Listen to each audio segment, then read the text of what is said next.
জল্পনার অবসান ঘটিয়ে বাঁকুড়া জেলার তালডাংরা বিধানসভা কেন্দ্রের উপনির্বাচনে বিপুল ভোটে জয়ী হলেন তৃণমূল কংগ্রেসের প্রার্থী ফাল্গুনী সিনহা বাবু।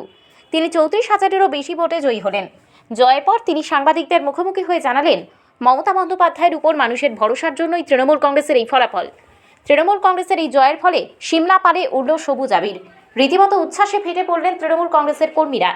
অপরদিকে এই তালডাংরা বিধানসভা কেন্দ্রের বিজেপি প্রার্থী অনন্যা রায় চক্রবর্তী জানান, বলার কিছু নেই, প্রচারে মানুষের বাড়ি বাড়ি পৌঁছানোর চেষ্টা করেছি, কিন্তু মানুষের সাড়াও মিলেছিল। যিনি জয়লাভ করেছেন তার জন্য রইল অনেক অভিনন্দন।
कोई स्लोगन था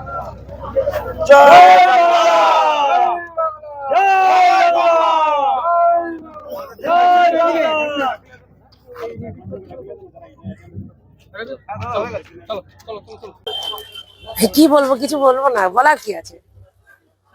যিনি জিতেছেন তাকে অভিনন্দন জানালাম। লড়াইটা তো করেছিলেন, কিভাবে করেছিলেন? লড়াইটা দেখুন, লড়াইটা যেমন ভাবে করতে হয় সেভাবেই করেছিলাম। প্রত্যেকটি মানুষের কাছে গিয়েছিলাম, তাদের ভালোবাসাও পেয়েছি, এভাবেই হয়েছিল।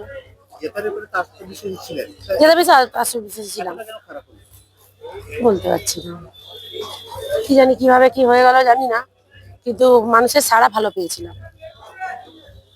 তাহলে কি লক্ষ্মীর ভান্ডারের কাছে হারালো? তাহলে কি লক্ষ্মীর ভান্ডারের কাছে হারালো? কি উত্তর দেবো জানি না।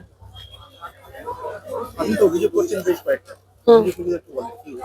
অভিযোগ আছে বলতে দুটো সইয়ের মানে যেটা আমাদের 17C ফর্ম হয় তার সাথে মেশিনের সইয়ের কিছু সমস্যা আছে, মানে সইগুলো কিছু মেলামেলির ব্যাপারে কিছু ফারাক দেখা গেছে। তারপর সারাদিনের যে ইয়েটা হয়, মানে সারাদিন ভোট পোলিং এর পরে যে ব্যাটারি যে পরিমাণ চার্জ থাকার কথা সেখানে দেখা যাচ্ছে 97-8% পর্যন্ত চার্জ থাকছে। তাহলে সারাদিনের ভোটটাতে কিভাবে কতটা পার্সেন্ট চার্জ নষ্ট হয়েছে, সেই ওইরকম অনেক কিছু সমস্যা আছে। সেগুলো আমরা রিটেন দিয়েছি, সেগুলো দেখা যাক কি হয়। কি বলবেন জয়ী প্রার্থীকে বলবো অভিনন্দন আপনাকে, আপনি জিতেছেন তার জন্য ভালোভাবে কাজ করুন। খারাপ লাগছে দাদা, বিপুল ভোটে জয়লাভ করলেন, কি বলবেন? মানুষকে ধন্যবাদ জানাবো তালডাংরা বিধানসভার যারা ভোটার তাদেরকে, যে তারা ভরসা রেখেছেন তৃণমূল কংগ্রেসের উপর, মমতা বন্দ্যোপাধ্যায়ের উপর। বাংলার মানুষের এমনিতেই মমতা বন্দ্যোপাধ্যায় খুব কাছের, তার উপর বিশ্বাস অটুট, সেই বিশ্বাসেরই ফল প্রকাশে আজকে হলো। লক্ষ্মীর ভান্ডার কতটা প্রভাব ফেলেছে? দেখুন, লক্ষ্মীর ভান্ডার পার্টিকুলার ওইভাবে না দেখে আপনারা একটা জিনিস দেখুন, যে মমতা বন্দ্যোপাধ্যায়ের যে কর্মযজ্ঞ, সেই কর্মযজ্ঞে সাধারণ মানুষ উপকৃত হয়েছে। নাহলে এই তালডাংরা বিধানসভা 33,000-এর বেশি ভোটে জেতা অতীতে কোনোদিন হয়েছে বলে আমার জানা নেই। দাদা, হাজার জল্পনার অবসান আরজিকর ইস্যুতে সহ একাধিক ইস্যুতে বিরোধীরা সশস্ত্র জর্জরিত করেছিল, তারপরেও এই বিপুল মার্জিনে আপনার জয়লাভ, এই জয় আপনি কার সহযোগিতা করবেন? অবশ্যই মামাটি মানুষকে সমর্পিত করব এবং আমাদের নেত্রী মমতা বন্দ্যোপাধ্যায়কে উৎসর্গকৃত করব। এবং একটা কথা না বললেই নয়, আজকে আমাদের দলনেতা, আমাদের যিনি সর্বাধিনায়ক, সর্বভারতীয় তৃণমূল কংগ্রেসের সাধারণ সম্পাদক অভিষেক বন্দ্যোপাধ্যায়, তার সুযোগ্য নেতৃত্বে তৃণমূল কংগ্রেস যেভাবে মানুষের পাশে থেকে কাজ করার চেষ্টা করছে, তার সুফল এই উপনির্বাচনে পাচ্ছি আমরা। আগামী 26-এর নির্বাচনে আপনারা মিলিয়ে নেবেন, আরো জয়ের মার্জিন বাড়বে। এত মার্জিন হবে আশা করেছিলেন? একদম, যেদিন ভোট হয়েছে সেদিনই তো বলেছি 30,000-এর বেশি ভোটে জিতবে। অনেকে হয়তো বলছিলেন 17,000, 18,000, 12,000। আপনার প্রথম কাজ কি থাকবে? প্রথম দ্বিতীয় বলে কিছু নেই, কাজ করতে হবে। এলাকায় এখনো টুকটাক যে সমস্ত কাজগুলো বাকি আছে সেগুলো করতে হবে।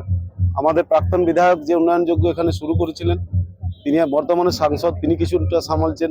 আমি বিধায়ক হিসাবে তাতে আরো একটু গতি দেওয়ার চেষ্টা করব। আগামী দিনে কি সব রকম ভাবে বিধানসভার মানুষের পাশে থাকবেন? অতীতেও ছিলাম, বর্তমানেও আছি, ভবিষ্যতেও থাকবো। বিরোধীদের উদ্দেশ্যে কি বার্তা দেবেন? বিরোধীদের বলবো যে তৃণমূল কংগ্রেসকে গালি দিয়ে, মমতা বন্দ্যোপাধ্যায়কে কালিমালিপ্ত করে বাংলার মানুষের মন জেতা যায় না। বাংলার মানুষের বাড়ির টাকা আটকে দেবেন, বাংলার মানুষের রাস্তার টাকা আটকে দেবেন, বাংলার মানুষের পানীয় জলের টাকা আটকে দেবেন, আর বাংলার মানুষ আপনাদের ভোট দেবে। এই বুজরুকির রাস্তা থেকে বেরিয়ে এসে বাংলার মানুষের উন্নয়নের দিকে হাত বাড়ান, আর আমাদের রাজ্য সরকারের বকেয়া যা পাওনা আছে সেগুলো মিটিয়ে দিন। যদি তাহলে আপনাদের দিকে মানুষ অন্তত মুখ ফেরান। Thank you.